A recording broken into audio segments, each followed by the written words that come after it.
Portal de Convênios. Todas as notícias sobre convênios e outros acordos na administração pública. Olá, este é o podcast do Portal de Convênios, um resumo semanal das principais notícias do âmbito da administração pública para você se manter informado em poucos minutos. Varejistas estrangeiros, o que muda com a taxação de compras até $50. O Senado aprovou na quarta-feira, 4 de junho, o projeto de lei 914 de 2024, que cria o Programa Mobilidade Verde e Inovação, o MOVER. A proposta inclui incentivos financeiros e redução do Imposto sobre Produtos Industrializados, o IPI, para promover a pesquisa, o desenvolvimento e a produção de veículos com menor emissão de gases do efeito estufa. O projeto foi aprovado com a adição da taxação de produtos importados até $50, uma alteração feita na Câmara dos Deputados. Com as mudanças no conteúdo, esse texto retornará à Câmara para nova análise. Esse tributo afetará principalmente a aquisição de itens de vestuário feminino de varejistas internacionais. Aqui abordamos a cronologia desse debate e apresentamos os argumentos de ambos os lados, os que são contra e os que são a favor da medida. Como dito, a cobrança de imposto nas compras internacionais até $50 faz parte do projeto de lei PL 914 de 2024, que chegou ao Senado em 29 de maio, um dia depois de ter sido aprovado pela Câmara dos Deputados. A medida aprovada pelos deputados determina que compras internacionais de até $50 passarão a ter a cobrança do imposto de importação com alíquota de 20%. Compras dentro desse limite são muito comuns em sites de varejistas estrangeiros, notadamente do Sudeste Asiático, como Shopee, AliExpress e Shein. Essas plataformas são chamadas de marketplace, ou seja, uma grande vitrine de produtos de terceiros, e os preços costumam ser bem mais baratos que os de fabricantes brasileiros. A cobrança tratada pelo PL é um tributo federal. Fora isso, as compras dentro desse limite de $50 recebem alíquota de 17% do Imposto sobre Circulação de Mercadorias e Serviços, o ICMS, um encargo estadual. Dessa forma, o consumidor que comprar um produto de R$100, já incluídos frete e seguro, teria que pagar a alíquota do Imposto de Importação mais o ICMS, o que elevaria o preço final para R$ 140,40. Pelo PL, cobranças acima de $50 e até $3.000 terão alíquota de 60% com desconto de $20, cerca de R$100 do tributo a pagar. Sendo aprovada pelas duas casas legislativas, a medida precisará do aval da Presidência da República para entrar em vigor. No dia 31 de maio, o vice-presidente e ministro do Desenvolvimento, Indústria, Comércio e Serviços, Geraldo Alckmin, afirmou que o PL é resultado de uma negociação entre quem defendia a isenção e quem desejava a alíquota de 60% para qualquer valor. Segundo Alckmin, o texto que foi para votação atende parcialmente à indústria. O vice-presidente disse ainda que acredita que o PL terá o aval do presidente Lula. Ele afirmou que acredita ter sido um acordo inteligente, que não vai onerar tanto quem está comprando um produto de fora, mas vai fazer diferença para preservar emprego e renda no Brasil. O debate sobre a taxação se iniciou em abril de 2023. Seria uma forma de o governo impedir que empresas burlassem a Receita Federal, isso porque remessas entre pessoas físicas até $50 sem fins comerciais não eram tributadas, e empresas estariam fazendo vendas como se fossem envios de pessoas físicas. Além disso, varejistas brasileiras pediam por alguma forma de cobrança desses produtos estrangeiros, alegando concorrência desleal. O anúncio da cobrança atraiu reações contrárias. Dessa forma, o governo criou o programa Remessa Conforme, que passou a valer em 1º de agosto de 2023. Empresas que aderiram à regulamentação ficaram isentas de cobrança de imposto em produtos até $50, desde que obedecessem a uma série de normas, como dar transparência sobre a origem do produto, dados do remetente e discriminação de cobranças, como ICMS e frete, para o consumidor saber exatamente quanto estava pagando em cada um desses itens. Um dos efeitos do programa, que teve a anuência das principais empresas de marketplace, é que as entregas ficaram mais rápidas, pois a fiscalização da Receita Federal ficou mais fácil com as informações fornecidas pelas empresas. De acordo com o ministro da Fazenda, Fernando Haddad, o Remessa Conforme deu mais transparência para as compras internacionais. Itens entre $50 e $3.000 continuaram com alíquota de 60%. Acima desse valor, a importação é proibida pelos Correios e por transportadoras privadas. A isenção proporcionada pelo Remessa Conforme incomodou setores da indústria e do comércio no Brasil. Entidades representativas apontam que a não cobrança de impostos permite um desequilíbrio na concorrência que favorece empresas estrangeiras. Ainda antes do início do Remessa Conforme, a Confederação Nacional da Indústria, CNI, e o Instituto para Desenvolvimento do Varejo, IDV, apresentaram ao ministro Haddad um estudo que estimava até 2,5 milhões de demissões por causa da isenção para empresas de fora do país. Após a aprovação do PL 914 de 2024 na Câmara dos Deputados, a empresa chinesa Shein, uma das principais beneficiadas pela isenção, chamou a aprovação de retrocesso, apontando que 88% dos clientes da companhia são das classes C, D e E.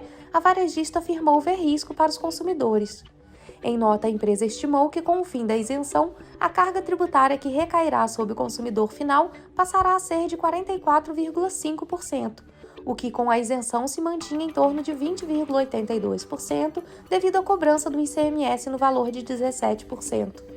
Ou seja, um vestido que o consumidor da Shein comprava no site por R$ 81,99, com ICMS de 17% incluso, agora custará mais de R$ 98 com a nova carga tributária, formada pelo imposto de importação de 20% mais o ICMS. A Shein ainda reforçou que seguirá dialogando e trabalhando junto ao governo e demais partes interessadas para encontrar caminhos que possam viabilizar o acesso da população para que continue tendo acesso ao mercado global. A varejista também minimizou a relevância do comércio eletrônico a partir de empresas estrangeiras, observando que estudos apontam que o e-commerce, no geral, representa entre 10% e 15% do varejo nacional. Enquanto isso, a parcela do e-commerce de plataformas internacionais não alcançaria mais do que 0,5% do varejo nacional, de acordo com o estudo de 2024 da Tendências Consultoria.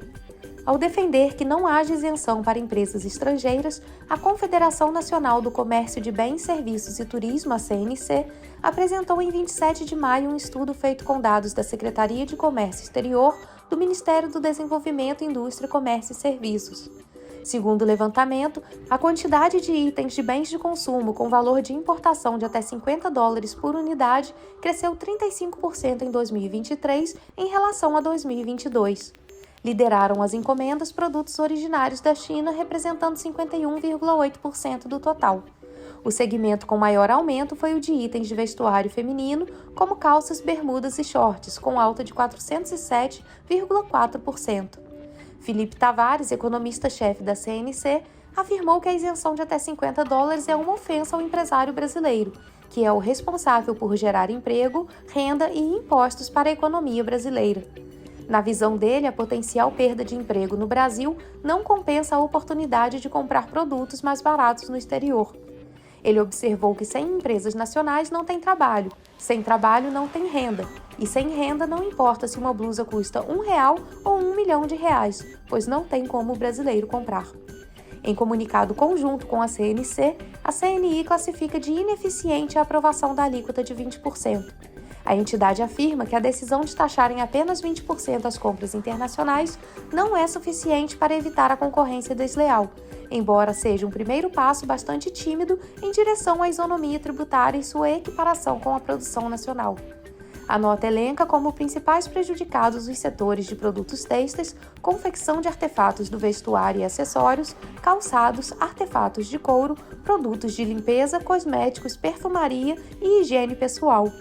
Um comunicado conjunto da Associação Brasileira da Indústria Têxtil e de Confecção, da Associação Brasileira do Varejo Têxtil e do IDV avalia que a aprovação da taxação pelos deputados federais é um importante avanço no debate sobre a necessária busca de isonomia tributária.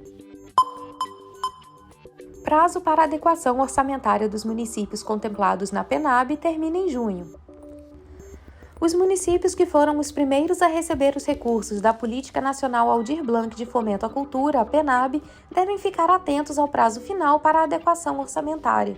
Isso se deve ao fato de que o prazo é de 180 dias a partir do recebimento dos recursos, e alguns estados e municípios receberam esses valores em dezembro de 2023. Deste modo, essas adaptações devem ser regularizadas até o final de junho de 2024. Para a execução dos recursos da PENAB, gestores e gestoras de cultura devem realizar a adequação da Lei Orçamentária Anual, a LOA. A exceção aplica-se aos estados e municípios que já incluíram na LOA de 2024 uma dotação orçamentária específica correspondente às ações financiadas pelo PENAB em valor igual ou superior ao recebido. Se a dotação orçamentária prevista for inferior aos recursos repassados pelo Ministério da Cultura, é necessário ajustar a LOA para suplementar o valor. Para estados e municípios que não incluíram valores destinados à PENAB 2024, é essencial que o governo local crie códigos próprios para programa de trabalho, natureza de despesa e fonte de recurso. Essas medidas são essenciais para garantir a boa gestão dos recursos e, após a execução do projeto, assegurar a aprovação da prestação de contas pelo Ministério da Cultura. O Ministério da Cultura disponibilizou um guia com instruções gerais e modelos de instrumentos jurídicos para orientar os gestores na execução dos recursos e no ajuste orçamentário da PENAB, que podem ser utilizados pelos gestores culturais para facilitar a integração orçamentária dos valores recebidos. As orientações contidas no guia não dispensam as instruções e direcionamentos dos setores competentes do ente federativo. O manual é um instrumento de direção, sem prejuízo das demais adequações e comandos dos setores jurídico e contábil de cada ente federativo. Há também um modelo de exposição de motivos com os argumentos necessários para justificar a alteração no orçamento dentro dos preceitos da Política Nacional Aldir Blanc de Fomento à Cultura. O Ministério da Cultura ainda possui um modelo de projeto de lei que pode ser usado para a adequação orçamentária. Trata-se de uma minuta que autoriza a abertura de crédito adicional ao orçamento anual de 2024, que deve passar por votação na Câmara de Vereadores, caso os recursos não tenham sido previstos pela Prefeitura em 2023. Acesse as minutas, bem como a íntegra do Guia Prático de Adequação Orçamentária, através dos links disponíveis em portalconvênios.com. Os municípios que ainda não foram contemplados com os recursos da PENAB devem providenciar o Plano Anual de Aplicação de Recursos, o PAAR, na plataforma Transferigov o quanto antes. Somente após a aprovação deste plano, o Ministério da Cultura realizará o depósito do repasse. Conforme divulgado em 29 de maio, o prazo para que Estados, Distrito Federal e municípios enviem o Plano Anual de Aplicação de Recursos da PENAB vai até o dia 31 de julho. Em portalconvênios.com você também encontra o link onde pode conferir a situação do seu município em relação à PENAB. Entenda a Lei de Liberdade Econômica proposta pela CACB para todos os municípios do país. Na esteira da celebração dos 5 anos da Lei de Liberdade Econômica, a Confederação Nacional das Associações Comerciais e Empresariais do Brasil, a CACB, propôs um pacto nacional pela simplificação do ambiente de negócios e pela geração de empregos, em sessão solene no plenário do Congresso Nacional, na quarta-feira, 5 de junho. Acompanhado de 200 lideranças do setor produtivo, o presidente da CACB, Alfredo Cotay Neto, e congressistas da Frente Parlamentar do Empreendedorismo, a FPE, debateram as melhorias trazidas pela Lei de Liberdade Econômica e o que deve ser feito para que os avanços conquistados se espalhem pelo país. Alfredo diz que a lei simplificou o ambiente de negócios, o que contribuiu para a abertura de empresas e a geração de emprego e renda. Ele lembra que, no entanto, só 1 em cada 4 municípios adotou a norma. O desafio, aponta, é fazer a lei chegar a todas as cidades. Que ela é uma lei nacional aprovada pelo Congresso e que precisaria ser regulamentada nos estados e municípios. Por isso, nós da CACB estamos pedindo um pacto para que de todos os municípios brasileiros possam, ou através de decretos do prefeito ou através de lei do legislativo, possam implantar a lei da liberdade econômica para favorecer os negócios, para gerar trabalho e renda. Ele ainda pontua que a CACB defende que cada município implemente a lei de forma completa, para desburocratizar e revogar regras que atrapalham o bom desenvolvimento da economia local. É importante que os estados divulguem as mudanças que tanto beneficiam o desenvolvimento. Desde 2019, ano em que a lei foi aprovada, 1.380 municípios, o equivalente a 25% do total de municípios brasileiros, seguiram o mesmo caminho. Das 27 capitais do país, apenas Campo Grande, no Mato Grosso do Sul, Goiânia, em Goiás e São Luís, no Maranhão, ainda não disseram sim à Lei de Liberdade Econômica. No recorte por estados, o Espírito Santo é o que tem o maior percentual de cidades com a lei aprovada, 71,8%. Em seguida vem Santa Catarina, com 67,1%, e Minas Gerais, com 52,3%. A adoção da Lei de Liberdade Econômica produziu efeitos positivos para a economia de diversos municípios. É o caso de Joinville. O secretário de Desenvolvimento Econômico e Inovação da cidade, William Escher, diz que a aprovação da Lei de Liberdade Econômica no fim de 2022 faz parte de um conjunto de medidas que visam diminuir o peso do Estado sobre as empresas. A esse conjunto, a Prefeitura deu o nome de Código de Defesa do Empreendedor, que garante direitos aos empresários locais. Segundo ele, Joinville sempre foi reconhecida como a cidade do nada pode, porque tudo era burocrático, não tinha zoneamento interessante para conseguir empreender em qualquer local da cidade, as licenças demoravam muito, o servidor público não podia se comunicar com o empreendedor diretamente. Então foi implementado esse Código de Defesa do Empreendedor, detalhando alguns direitos. Para negócios de baixo risco, os empreendedores não precisam mais de liberação da Prefeitura. Para os de médio risco, basta uma autodeclaração. E para os de alto risco, é necessária uma vistoria prévia. Além disso, empresários passaram a poder emitir nota fiscal antes mesmo da liberação do alvará pelos órgãos competentes. Segundo o secretário, mais de 600 atividades estão autorizadas a funcionar sem nenhum tipo de licença prévia da Prefeitura. Ele diz que o ambiente de negócios flui com mais naturalidade, o que impulsionou a atividade econômica do município. Essas duas ações fizeram com que nós crescêssemos e muito o número de empresas em Joinville. Então, nos últimos 3 anos, nós criamos 30 mil novos CNPJs e 30 mil vagas de emprego também. Então, nós entendemos, isso é o feedback que a própria população nos traz, que é de que agora Joinville não é mais a cidade do nada pode, é a cidade da liberdade econômica. Escher acredita que um pacto nacional para a adoção da Lei de Liberdade Econômica por todos os municípios traria inúmeras vantagens para a economia brasileira. Ele avalia que se a Lei de Liberdade Econômica tiver atuação direta nos municípios, a oportunidade de crescimento do Produto Interno Bruto e de empreendedorismo será gigantesca. Além do pacto pela simplificação do ambiente de negócios e pela geração de empregos, a CACB lançou de forma oficial na quarta uma campanha pela reconstrução das associações comerciais do Rio Grande do Sul, que foram afetadas pelas enchentes que devastaram o estado nas últimas semanas. Alfredo Cotay afirmou que, por meio da Federasul, a CACB irá refazer cada uma das sedes e garantir condições de trabalho, pois a responsabilidade de cada associação é enorme. Segundo ele, os empreendedores de vinho, do turismo, dos serviços e tantos outros gaúchos precisam de ajuda, e a Confederação das Associações Comerciais e Empresariais do Brasil estende as mãos a cada associação comercial do Rio Grande do Sul para juntos voltarem ao cenário de prosperidade que os gaúchos merecem. Programa Fomento ao Setor Agropecuário do MAPA está disponível para cadastro de propostas. O Ministério da Agricultura, Pecuária e Abastecimento lançou no dia 5 de maio de 2024 o Programa de Cadastro de Proposta Voluntária de apoio a projetos de desenvolvimento e fomento do setor agropecuário na plataforma TransfereGov. Este ano, o lançamento do programa foi adiado devido ao atraso na publicação da Lei Orçamentária da União, que só foi sancionada em 23 de janeiro. Além disso, por ser um ano eleitoral, a pasta priorizou os recursos destinados a emendas parlamentares impositivas que têm execução obrigatória no orçamento.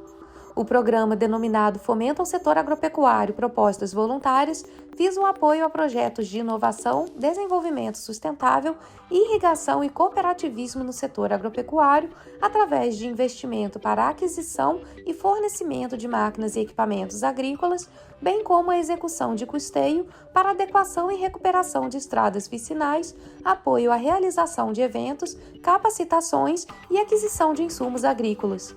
Também visa a melhoria da infraestrutura da produção agropecuária por meio de obras e serviços de engenharia para atendimento a projetos de desenvolvimento sustentável das cadeias produtivas agrícolas e pecuárias, bem como o agronegócio e a agroindústria, em consonância ao disposto na Lei Orçamentária Anual número 14.822, de 22 de janeiro de 2024, que estima a receita e fixa a despesa da União para o exercício financeiro deste ano.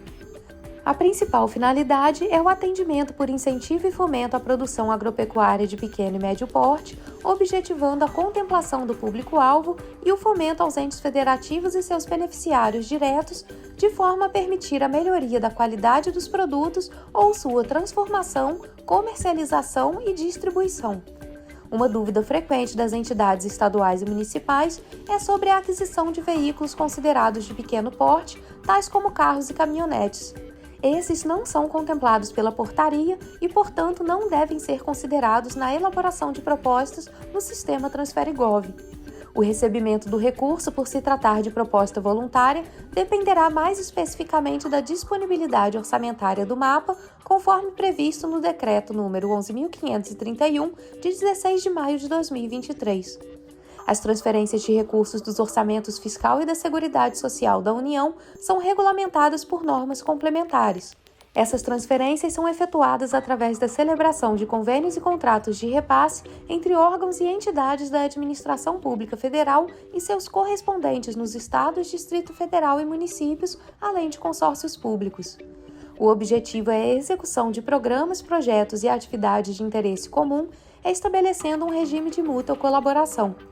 A seleção da proposta de trabalho será baseada nos seguintes critérios: concordância do objeto pretendido com o programa, disponibilidade orçamentária e atendimento aos requisitos.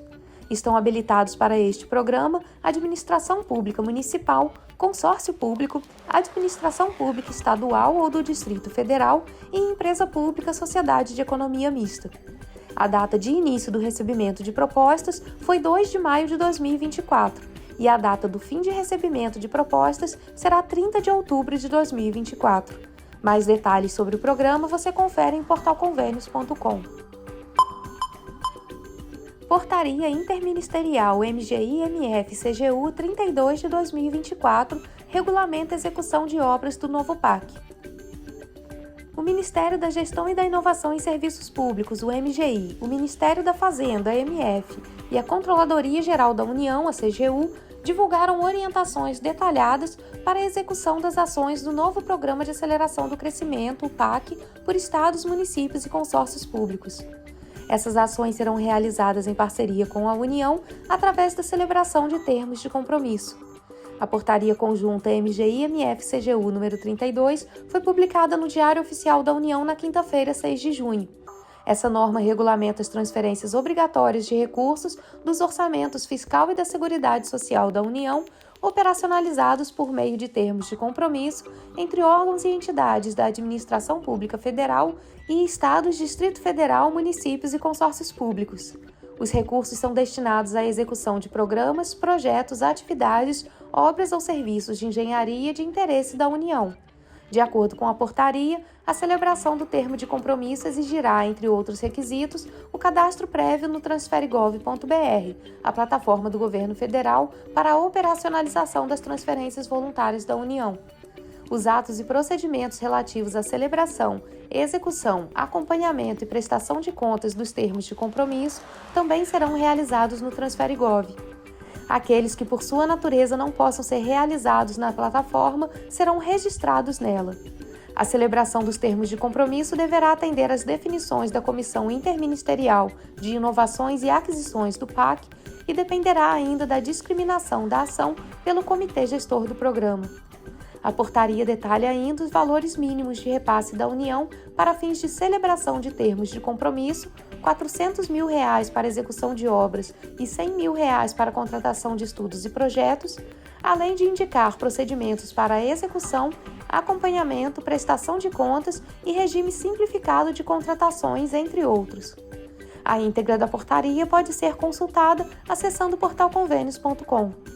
O novo PAC é um programa de investimentos coordenado pelo governo federal em parceria com o setor privado, estados, municípios e movimentos sociais. O objetivo é atuar em conjunto para acelerar o crescimento econômico e a inclusão social, gerando emprego e renda e reduzindo desigualdades sociais e regionais. O programa investirá 1,7 trilhão de reais em todos os estados do Brasil, sendo 1,3 trilhão até 2026. Os investimentos do PAC têm compromisso com a transição ecológica, com a neoindustrialização, com o crescimento do país e a geração de empregos de forma sustentável. Com a regulamentação publicada essa semana, a expectativa é promover uma gestão diferenciada para a aceleração dos investimentos e ampliação da efetividade das políticas públicas inseridas no programa.